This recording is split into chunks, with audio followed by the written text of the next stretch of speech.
Hi guys, good afternoon. Right now nagbibiyahe ako papuntang Zamboanga City for the reunion of our class sa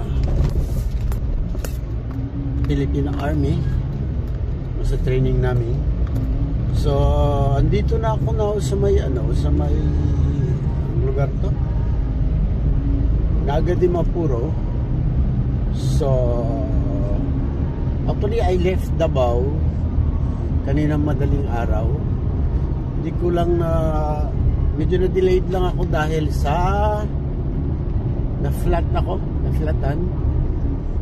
sa may Digos. So na-delayed ng konti. So by 12 o'clock I'll be arriving sa Pagadian City. So yun maging start point yun, going to i-video ko lahat, i-cover ko yung daan from Pagadian City up to Zamboanga City. So dahil yun lang naman ang daan na hindi ko na iba-vlog so, tuwing biyahe ko. Ang kalimitan kong naibabahagi ay itong nagmula sa Matanog hanggang sa Naga de Mapuro. So this time around I'll try my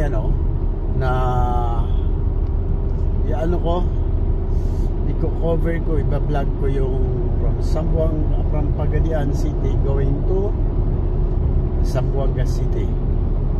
So kung mapapansin nyo, napaka-smooth ng daan, napakaganda, walang ka-traffic. Ito yung daanan din sa may Lanao del Sur going to Zamboanga Peninsula. So nice to travel na ganito ang daan na tinatahak mo. Napaka-smooth ang takbo, hindi ka nabubuisit sa traffic, tapos nakikita mo yung magagandang tanawin along the way, kabundukan. Sa tabi naman, sa my left side ko is karagatan naman.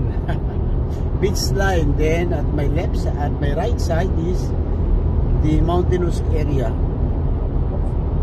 So by the way, I'm traveling alone dahil yung mga classmate ko na from Kabakan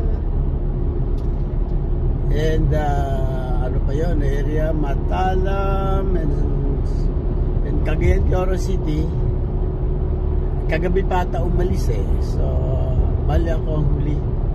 Ang iba naman yung mga galing sa Luzon is by plane sila.